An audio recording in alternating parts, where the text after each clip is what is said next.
দেখো তো, এটাকে কেউ চিনতে পারছো নাকি? এই জায়গাটা কোথায় বলো তো? দাঁড়াও, আমি বলে দিচ্ছি।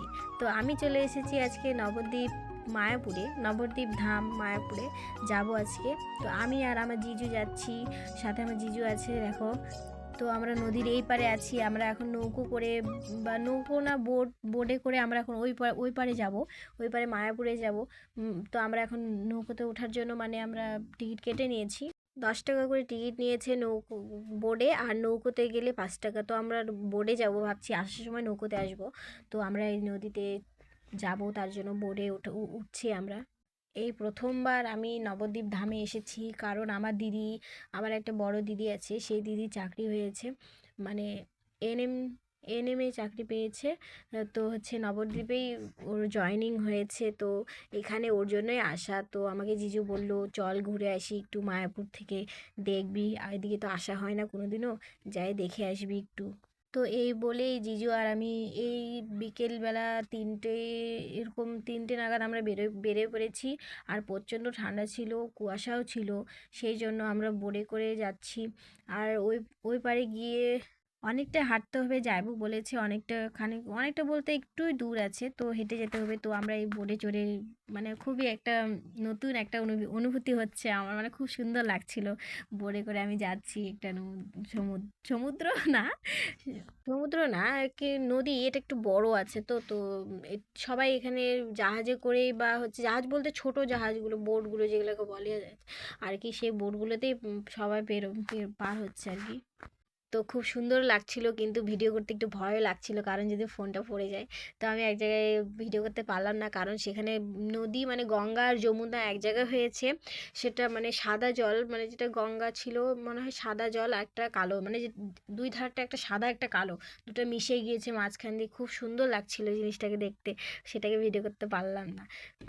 তো আমরা ওখান থেকে চলে এসেছি, আমরা নৌকো থেকে নেমে গিয়েছি, তারপর আমরা হাঁটছি, আমি যাবো বলছে ওখানে টোটো যেতে হবে। তো তো ভাবছিলাম টোটো করে চড়বো, কিন্তু এইটুকুর জন্য টোটো আর নিলাম না, আমরা হেঁটে হেঁটে যাচ্ছি, কারণ সামনে আরও অনেকগুলো মন্দির ছিল। তো দেখতে দেখতে একটা মন্দিরে চলে আসি, এত সুন্দর লাগছিল আমাকে, ডিজাইনটা এত সুন্দর মানে বলার মতো না। কত মানে সেই কারিগররা, মানে কি জিনিস যে এত সুন্দর নিখুঁতভাবে জিনিসগুলোকে তৈরি করেছে, এত সুন্দরভাবে, কিভাবে কত দিন লেগেছে ভাবতে পারছো একটুকু? এত সুন্দর ভিতরে ভিউটা, ইস, আমি কি বলবো, মানে মন শান্তি হয়ে যাচ্ছিল ভিতরে। কিন্তু ভিতরে আর গেলাম না, দুজনে এসেছি আর কি ইয়ে, বাইরে থেকেই দেখে যাচ্ছি, খুব সুন্দর লাগছে। ভাবছিলাম এরপরে যখন আসবো তখন মন্দিরের ভেতরেও ঢুকে গিয়ে দেখে আসবো। ওটাকে ভিডিও করছিলাম আর দেখছি এত সুন্দর ভেতরে, বাইরে থেকে এত সুন্দর লাগছে, ভিতরে আরও কত সুন্দর হবে ভাবতে পারছো? আর এত সুন্দর দেওয়ালে, এত সুন্দর সুন্দর একদম পেন্টিং, মানে এত সুন্দর সুন্দর ছবি আঁকানো আছে, মানে দেখে একদম মনে শান্তি লেগে যাচ্ছে। সামনের দরজাটা তো আরও সুন্দর, এত সুন্দর, মানে কি বলবো, ওই যে সামনে দেখা যাচ্ছে এখান থেকে, ওইটা ওইটা হচ্ছে এখানকার আসল, মানে আসল বলতে বড় মন্দির, যেখানে সবাই যাচ্ছে টোটো করে, এই করে, মানে সবাই হেঁটেই যাচ্ছে, অনেকে টোটো করেও যাচ্ছে। তো আমরা প্রায় চলে এসেছি অনেক কাছে, আর দেখে এত সুন্দর লাগছে, যতটা না ফোনে সুন্দর, মানে মোবাইলে এত যত সুন্দর লাগছে না দেখতে, সামনে থেকে অত মানে বেশি সুন্দর লাগছে, এত সুন্দর লাগছে, মানে কি বলবো, মানে বলার মতো না, বলার বাইরে। কেউ যদি দেখে আসো তারাই জানো যে কী ব্যাপার ওই জায়গাটায়।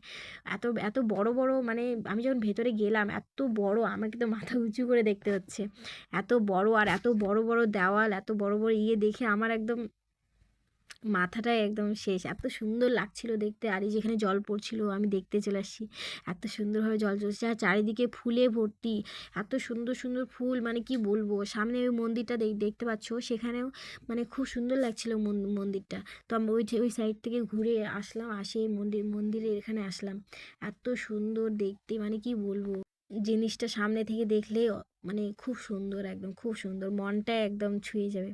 তো আমরা একটু ভাবছি কোন দিকে গেলে আমাদের ভালো একটা, মানে বড় সড়ো করে ভালো ছবি আসবে বা ভিডিও আসবে, সেটাই দেখছিলাম। তো এদিকে যাচ্ছি আমরা, আমি আর যাইবো, আমি ঘুরতে ঘুরতে আমাদের সন্ধ্যা লেগে গিয়েছিলো, আমরা নদীর ঘাটে আবার চলে এসেছি, মানে ফেরিঘাট বলে এটাকে। তো এখানে চলে এসেছি, এবার আমরা নৌকো করে যাব। তো আমরা এখানে টিকিট কেটে